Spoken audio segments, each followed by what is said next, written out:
the job quota protests have continued to intensify. In fact, they've turned deadly, they've turned violent, resulting in the deaths of about 35 people in Bangladesh. And on the other hand, 245 Indians, out of which 125 are students, are safely repatriated back to their homeland. And now the Prime Minister of Bangladesh has imposed a curfew, a nationwide curfew, and has also pressed in the army to restore normalcy. In fact, these are the visuals you can see on your screens. Deadly protests resulted in stone pelting. After that, the forces had to step in. Tear gas shells were fired to disperse the crowd. And then even when that was not enough, the cops and the security personnel over there led to lathi charging the protesters, thereby bringing them to a standstill. But the situation worsened even after that. And now the latest is that a curfew, a nationwide curfew has been imposed, and the armed forces have also been pressed in to restore normalcy in Bangladesh, in Dhaka to be precise. Now, to give us more insights, we have Pathikrit Pine, a strategic affairs expert, joining us live on this broadcast. Good morning, Mr. Pine. What's happening in Bangladesh? Because a nationwide curfew has been imposed, army has been pressed in. So how do you see this going forward? Good morning, Deepak. See, first of all, it's very tragic that more than 100 students have died in this protest. And any point of time, whenever you shoot at students, even if it is a very difficult situation, it becomes very, very difficult to control beyond them, because it's a very emotive section of the population. See, what is happening is a little strange. In 2018, the Sheikh Hasina government had scrapped the quota, 30% quota for the families of the freedom fighters in the 1971 war. This was reinstated by the High Court in Bangladesh, against which it was challenged again in the Supreme Court of Bangladesh, and the Supreme Court had again scrapped it. But there's a hearing which is going to happen on 7th of August. It has been kept in abeyance for 4 weeks. Now, the protesters are asking the Sheikh Hasina government to pass a new constitutional amendment to scrap the quota altogether. I think the government of Bangladesh stand is this, that we'll wait for the Supreme Court to come out with a final verdict. The irony is, it seems that both the Bangladesh government and the students are on the same side of scrapping the quota, and yet there's a huge protest which has suddenly galvanized. And today the protesters are not talking only about the quota, because the quotas in Bangladesh in totality is more than 50%. Job quota for government jobs, but the entire movement today has been streamlined into something else. They want the Bangladesh Sheikh Hasina government to resign, which means that it was from, there were elements from behind who were orchestrating the whole thing to, navigate the emotions of the young people towards a particular direction, to create a situation where the protests are against the government of Bangladesh. I must add something. You cannot rule out the possibility of foreign interference in what is happening, because a lot of countries want Bangladesh to remain unstable. Sheikh Hasina government, to put things in perspective, had come out with a statement in May 2024 when she said that a white man had told her that if she allows an air base of a foreign country to be put up in Bangladesh, then there will be no problem with her election, but otherwise there can be issues. Now, I'm not trying to infer that is the reason why it is happening, but if you look at the chain of events, it looks very similar to the Arab Spring, which happened in many of the countries of Middle East, very similar to how it even happened during the anti-CAA protest in India, where it starts from the social media. Suddenly an umbrella organization comes up, galvanizes everybody under that umbrella organization, and starts a movement where the prime core issue gets sidelined and the movement becomes something against the government. People of Bangladesh can have issues with the government. That is their internal thing. All I'm saying is this: there is a possibility that the anger of youth and other sections of the community have been galvanized, wherein the issue has been sidelined, and it is today a protest which is purely aimed at the government of Bangladesh. I think it is important for Bangladesh government to understand that in today's era, where perceptions are built very strongly in social media, it is important to have the communication lines open. Merely shooting students or imposing curfew, I don't think beyond the point it may work. It has worked in some countries in Middle East. Whether it will work in Bangladesh or not, we have to see. But in today's era, having a communication, doing away with the wrong perceptions, it's equally important. But it's a very volatile situation, and it is not in India's interest to see a country which is extremely unstable in its neighborhood.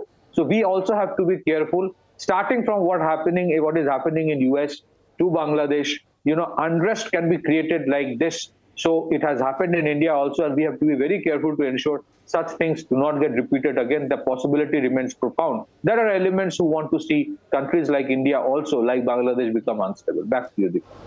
Mr. Pine, now if you think that there are hidden hands which are fanning the fire, and if you think that there is a larger toolkit at play in Bangladesh, what is the way forward? Because you say that, imposing or rather enforcing the army also to restore normalcy is not the way forward. So how do you think the government should deal with this? Deepak, let me remind you something. When the anti-CA protest and the anti-farm law protest were happening in India, government of India took the decision of not firing at the protesters, because the moment you fire and then it amplifies into something else. It triggers a bigger issue. And that is how Arab Spring created civil war situation in many countries. I think for government of Bangladesh today to understand the emotions of the students, talking to them, clearing the doubts, it's far more important. Like many other countries, Bangladesh today also have issues of jobs, perhaps, and therefore everybody wants a government job. Now, when I think the protesters are saying that first generation, second generation, people from the freedom fighters family getting job reservation was fine, but why the third generation? So that is where an issue comes, and I think what the perception of the people in Bangladesh, especially the student community, is this. I'm talking about the perception, not my view, that it is 30% that Sheikh Hasina government would want to keep it and will not scrap, even if the Supreme Court wants it to be scrapped eventually. And it is a way to keep their own vote bank happy, which is, so the country is deeply polarized in between a section which is extremely pro Sheikh Hasina and one section which is extremely against Sheikh Hasina. I think communication is very important. You sit down with students, talk to them.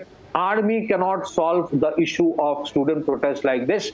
It is only going to get more bad for Bangladesh unless they open channels of communication, talk to them, put a hand on the back of the students, understand them, talk to them, because they are emotional. They have been driven by emotions in social media. I do not disagree to the issue that Bangladesh may have their own internal issues. That all got galvanized in one particular Quota protest, where the government is on the side of the students, apparently, because it had scrapped the quota in 2018.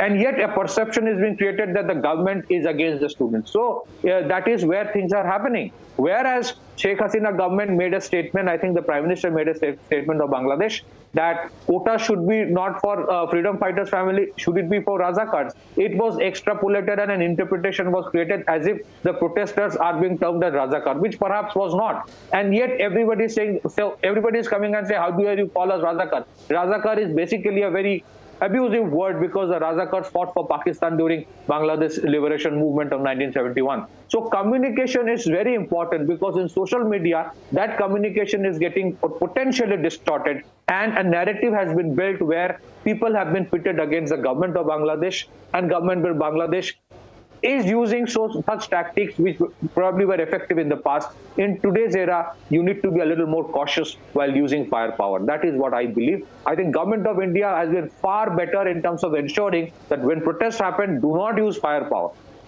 Talk to them, give them time. Eventually, it will, sometimes it reduces its intensity. Firing creates, it's like adding fuel to fire. It's like a volcano to erupt. So right. It's a very volatile situation for Bangladesh. Right, Mr. Payne, like you mentioned, it is, it is appropriate now at this point in time for the government and the students who are protesting to, amicably settle this by a channel of, dialogue, because firing at the students or pelting stones at the forces will definitely not solve things. But many thanks for joining us with all those details.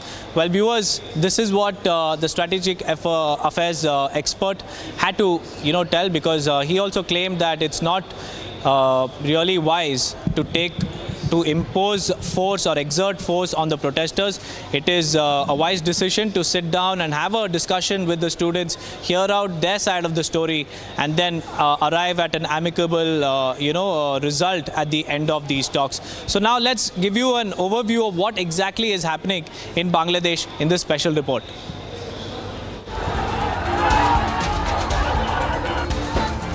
As anti-quota protests rage in Bangladesh, 39 people have been killed. The rage among students against the Sheikh Hasina government has not calmed yet, which led to a nationwide curfew.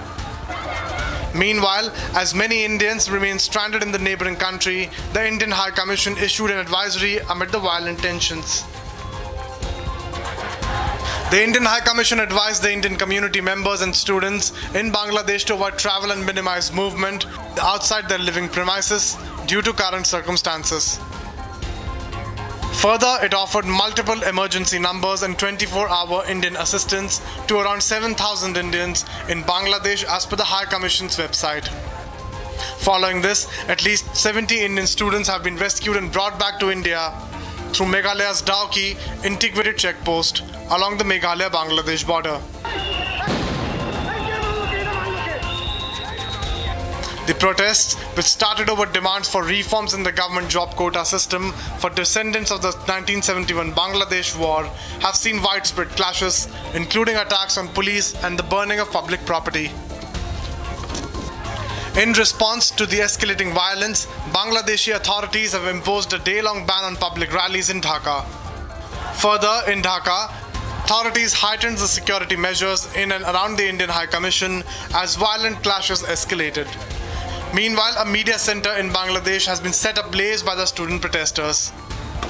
The situation has led to a near-total internet blackout in the country, with significant impacts on communication and daily activities as the country remains in turmoil.